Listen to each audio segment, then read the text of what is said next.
خدا کو ہم نے دیکھا سدا مٹھن کی گلیوں میں، خدا بے پردہ ہے جلوہ نما مٹھن کی گلیوں میں۔ مٹھن کی گلیوں میں تو بابا فرید ہے، لیکن کہتے ہیں خدا کو دیکھا ہم نے سدا مٹھن کی گلیوں میں، خدا بے پردہ ہے جلوہ نما مٹھن کی گلیوں میں۔ فرید پاک کی صورت میں بے صورت کا جلوہ ہے، تو بے رنگی میں آ صورت مٹا مٹھن کی گلیوں میں۔ بابا فرید کی جو صورت ہے اس میں اصل میں اللہ آ چکا ہے، بے صورت کا جلوہ ہے۔ احد احمد ہے، احد احمد ہے لیکن میم کے پردے میں آیا۔ احد احمد ہے، اللہ محمد ہے لیکن میم کے پردے میں آیا۔ وہی جلوہ جو فاراں ہوا احمد کی صورت میں، اسی جلوے کو پھر عریاں کیا مٹھن کی گلیوں میں۔ کہ ہمارے نبی جو مکے میں آئے، فاران کی پہاڑیوں پہ آئے نبی بن کر، وہاں وہ اللہ کی تصویر محمد کی صورت میں بن کر آئے، اور آج وہ مٹھن کوٹ میں آئے بابا فرید کی شکل میں۔ تو اللہ، رسول، بابا فرید تینوں ایک ہی چیز ہے۔ بتائیے یہ ایمان جنت میں جانے کے لیے فائدہ دے گا؟ صفحہ 179 پر لکھتے ہیں، مسجود محمد ایک پاسے جگ ساجد، ساجد جگ سارا ایک پاسے۔ کہ جس کو سجدہ کیا، ہم سجدہ کس کو کرتے ہیں؟ پکی بات ہے۔ یہاں کہتے ہیں مسجود محمد، مسجود کہتے ہیں جس کو سجدہ کیا جائے، ساجد کہتے ہیں سجدہ کرنے والے کو۔ ہم سارے سجدہ کرتے ہیں، ہم ساجد ہیں۔ کچھ لوگ نام رکھتے ہیں ساجد علی، ساجد حسین، تو یہ شرکیہ نام ہے۔ ہم نہ علی کے لیے سجدہ کرتے ہیں نہ حسین کے لیے، ہم ساجد الرحمن ہیں، ہم اس رحمان کے لیے سجدہ کرتے ہیں۔ کہا مسجود محمد، جس کو سجدہ کیا جائے وہ مسجود ہے۔ کہا لوگ اللہ کو سجدہ نہیں کرتے بلکہ خود محمد کو سجدہ کرتے ہیں۔ مسجود محمد ایک پاسے جگ ساجد سارا ایک پاسے، سارا جہان جو ہے وہ رسول اللہ صلی اللہ علیہ وسلم کو سجدہ کرتا ہے، اور اصل اللہ محمد الرسول اللہ ہی ہے۔ محمد دی صورت ہے صورت خدا دی، محمد دی صورت ہے صورت خدا دی، میرے دل تو نقشہ مٹا کوئی نہیں سکتا۔ کہ جو یہ رسول اللہ کی صورت ہے یہ اصل میں رسول اللہ کی صورت نہیں، یہ اللہ کی صورت ہے، اور یہ نقشہ میرے دل میں اتنا پکا ہو چکا ہے کہ اس نقشے کو میرے دل سے مٹا کوئی نہیں سکتا۔ خدا آکھاں تا جگ ڈرداں، خدا آکھاں تا جگ ڈرداں، جدا آکھاں تے دل مرداں۔ اگر رسول اللہ کو خدا کہوں، اصل میں حقیقت یہی ہے کہ رسول اللہ محمد خدا ہیں، لیکن پھر دنیا والوں سے ڈر لگتا ہے یہ کیا کہیں گے۔ اور اگر جدا آنکھاں تا دل مردا ہے، اگر میں نبی کو خدا نہ کہوں تو میرا دل اور میرا ایمان مر جاتا ہے۔ وہ ایک ذاکر کی ہم نے سنی بات، وہ ذاکر کہتا ہے، شاکو گھٹاون دے ملا چارے نہ لا، چنگی گل لئی ملنگا تے فتوے نہ لا، توبہ توبہ توبہ علی کو خدا اکھنے ہاں، نہ خدا نہ خدا تو جدا اکھنے ہاں۔ کہ علی کو نہ خدا کہتے ہیں نہ خدا سے جدا کہتے ہیں، دونوں ایک ہی چیز ہے۔ یہاں بھی یہ کہتا ہے رسول اللہ کے بارے میں، خدا آکھاں تا جگ ڈرنا، اگر میں خدا کہوں تو دنیا والوں سے ڈر لگتا ہے، جدا آکھاں تا دل مردا، اور اگر خدا نہ کہوں تو میرا ایمان اور میرا دل مر جاتا ہے۔ بشری ویس وٹا کر آیا، آہد اوہا احمد سڑوایا۔ وہ دنیا میں انسانوں کا کپڑا پہن کر، انسانوں کا لباس پہن کر آیا، تھے وہ اللہ، لیکن دنیا میں آ کر انہوں نے اپنا نام احمد رکھ لیا، لیکن اصل میں وہ اللہ ہی تھا جو دنیا میں دنیا کا لباس پہن کر آیا۔ پھر اللہ کے لیے مجھے بتائیے، اگر رسول اللہ اللہ تھے تو عائشہ کا شوہر کون تھا؟ فاطمہ کا باپ کون تھا؟ پھر بیت اللہ میں سجدہ کرتے ہوئے کافروں نے کس کے سر پہ اوجڑی لا کر پھینکی تھی؟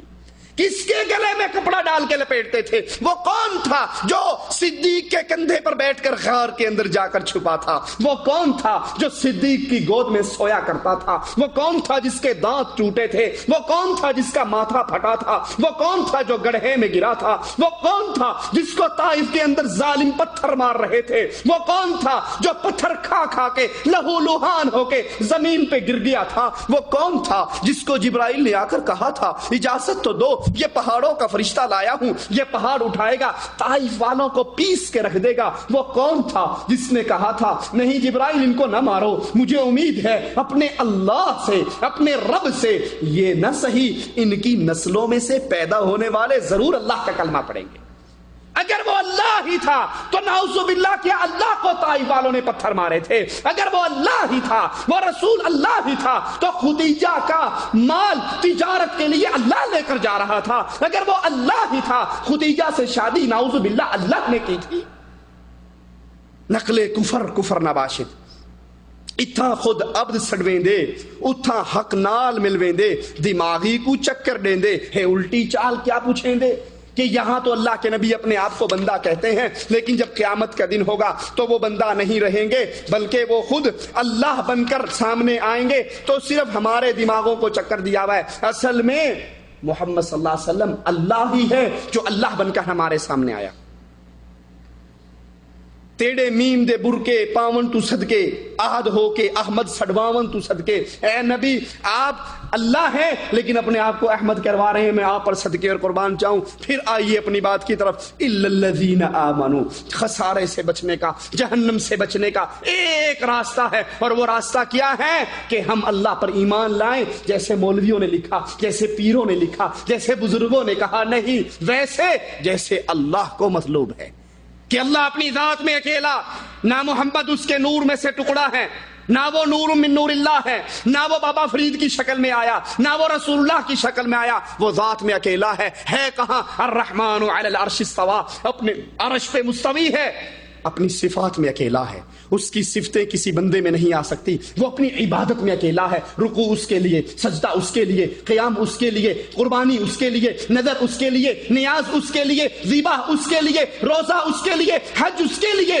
طواف اس کے گھر کا اس کی عبادت کے طور پہ، خوف اس سے، امید اس سے، بھروسہ اس سے، توکل اس سے، مدد اس سے مانگنی، رونا اس کے سامنے، دعائیں اس سے کرنی، التجائیں اس سے کرنی۔ کشتی پھنس جائیں تو یہ نہیں کہنا مولا علی مشکل کشا میری کشتی پار لگا دینا، بلکہ کہنا اللہ پھنس چکا ہوں اور پھنسوں کو نکالنے والا صرف تو ہے۔ یہ پہلا سٹیپ۔ پھر وعاملوا الصالحات، ایمان لانے کے بعد یہ نہیں گھر جا کے سوچو جی مولوی صاحب میں بڑا پکا مواحد ہوں، ماشاءاللہ کبھی سجدے نہیں کرتا، قبروں کا طواف نہیں کرتا، نظروں نہیں آدھی دیتا، فجر کی نماز جی بقالہ رات 2 بجے بند کرتا ہوں نا، پھر صبح آنکھ نہیں کھلتی، اس لیے فجر کی نہیں پڑھتا، زور اثر کی کبھی کبھار پڑھ لیتا ہوں۔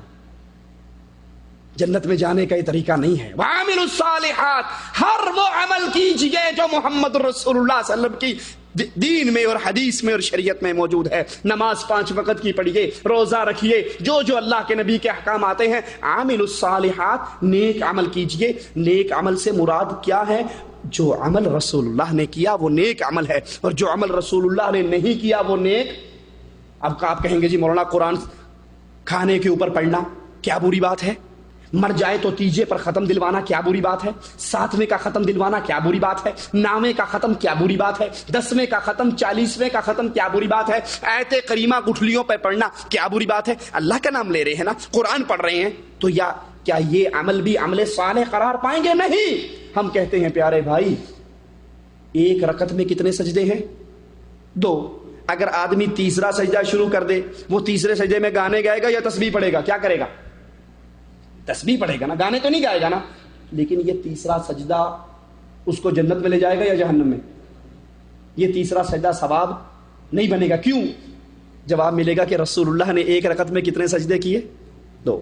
اگر تیسرا سجدہ کرنا باعث ثواب ہوتا تو رسول اللہ تیسرا سجدہ کر کے جاتے۔ بس موٹی سی مثال سامنے رکھ لو، فارمولہ ہے آپ کے پاس، ہر عمل پہ لا کے اس فارمولے کو پیسٹ کر کے دیکھو۔ اگر کھانے پہ سورت یاسین پڑھنا ثواب کا کام ہوتا تو رسول اللہ پڑھ کر جاتے۔ مرتے ہوئے، مرنے کے فوراً بعد پہلے دن کا ختم، تیسرے کا ختم، 7ویں کا ختم، 9ویں کا ختم، اگر یہ ثواب کا کام ہوتا رسول اللہ کر کے جاتے۔ گٹھلیوں پہ آیت کریمہ پڑھنا ثواب کا کام ہوتا، رسول اللہ کر کے جاتے۔ 40واں کل چہلم کرنا ثواب کا کام ہوتا، رسول اللہ کر کے جاتے۔ آپ نے تو فرمایا جب کسی کے گھر میں میت ہو، پڑوسیوں کا حق بنتا ہے کہ ان غمزدوں کے گھر کے اندر کھانا پکا کر بھیجیں۔